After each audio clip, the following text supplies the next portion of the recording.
Is that is he starting to see more focus into the decisions that we need to make as a government, and he mentioned today that he's heard over the last number of weeks and months that when it comes to healthcare and education, he thinks that New Brunswickers don't want government to cut there and would rather us focus on other areas.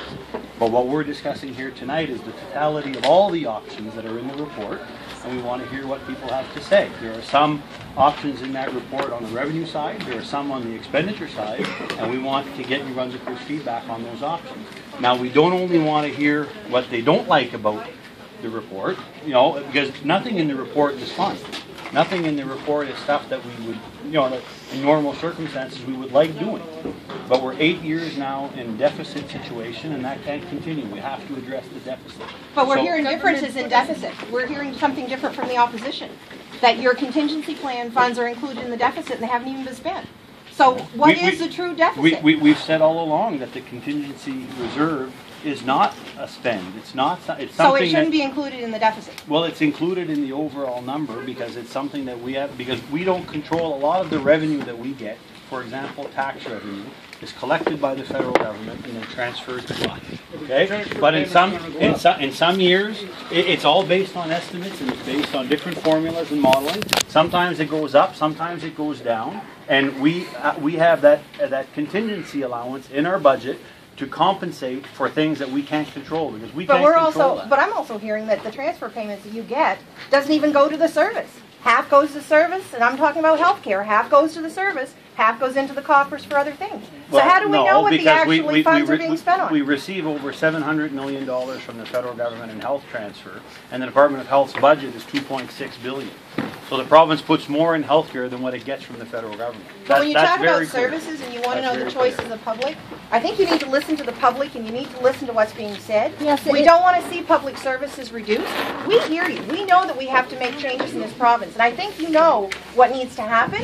You've heard from the public. You heard from all of these people standing out here at the meetings a year ago. And I think that public service should not be reduced any further, and you cannot go down the road of privatization. You cannot go down the road of privatizing any public service, because that's just going to cost more.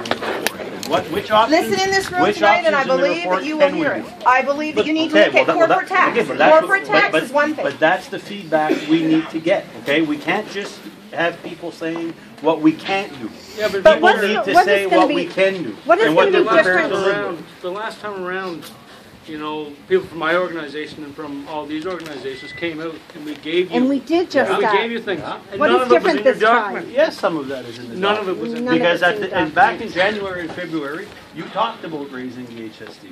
You talked about raising corporate tax. All those things are in the options document that are being discussed tonight. But we also talked about contracting out, and there's nothing in there about contracting out. Actually, it's to the contrary. You're talking about outsourcing. But we never said we would do 100% of what you asked. No, but you put some options on the table. But nobody's going to get 100% of what they asked. No, that's right. What you're surrounded by the tonight is the Minister public of services. Transportation Infrastructure, who is the finance minister, he knows, and he was told by a consulting firm and his deputy minister that it costs 2 times more to contract out work of the department, and he contracted out more work this summer. Does that sound like a finance minister that's trying to save money? Yeah. Well, look, you have your version of the facts. There are another version of the facts. They told us that. The department told us that. The deputy minister and a PVA told us that. Talk to Jean-Marc Dupree. Mr. Boudreau, tonight you are surrounded by public service workers. Tonight you are surrounded by people that work in the public services and hold our communities up. We are asking you with this budget, hold your communities up, keep your communities strong, keep our public service, and keep these workers doing for the communities what we are put in place to do. We are going to listen to what you have to say, but we have to listen to what all New Brunswickers have to say, not just one segment of the population or another. All New Brunswickers. We are all New Brunswickers. Well, I would agree to disagree on that point. I mean, there are other New Brunswickers out there other than CUPE members. But CUPE members are important, and we've been listening to what you've had to say. But they don't come out to this meeting. And we are going to hear what, and the ideas that were brought forward by CUPE in January and February, many of them are in the report, but not everything is in that report, because when we first had that first tour in January, February, There was lots of ideas, lots of suggestions had been made, and over the months we've been meeting with stakeholders, we've been meeting with the civil service, we've been meeting with private sector to try to find different scenarios, and we've narrowed it down. Yeah, well, we've narrowed it down to the 32 choices that are in the choices report. Now, even that report, we only have to do about a half of what's in there, but we do have to do some, because if we want to balance the books, we have no choice but to address at least half of the options in that report. Now, Premier Gallant said earlier today, he's heard quite clearly that New Brunswickers don't want us to cut in healthcare and education.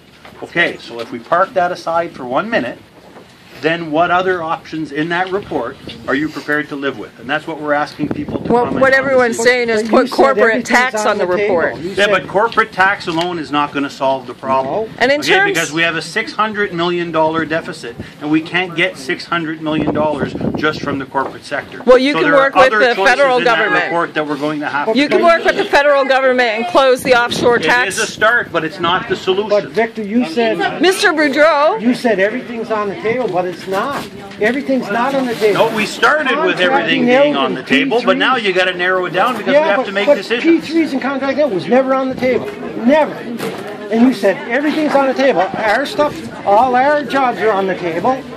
All the taxpayers' jobs are on the table, but you don't have P3s or contracting out, where you're spending a big majority of your money, out of your budget, especially transportation infrastructure. A big majority of their budget is going to P3 highways. And for what? We're not getting the level of service for the money we're paying. And what are you paying us? $6,000 per kilometer versus $40,000 per kilometer for P3 highways. You got to look at that. I invite you to participate in the sessions. We will listen to what you have to say, but we have to listen to what everybody has to say, and then we'll make decisions in time for February 2nd's budget. Mr. Boudreau, Mr. Boudreau, we got to get. I have a petition here to stop spraying glyphosate in New Brunswick. Okay. And I'm wondering if you'll sign it. I won't sign it right now because I'm not familiar enough with the contents of it. You've got to be kidding. But I will certainly take a look at it. Well, the taxpayers are paying. We pay to buy the spray. And if you stop spraying, you stop poisoning New Brunswick. And make MB Power also stop spraying it. We need to ban glyphosate. And automatically, in thinning the forest, you would have to hire over 1,000 workers. I'm not going to sign anything without having first read it and done some research. You know very well about the spray program, Mr. Boudreau. I will take a look at it. Thank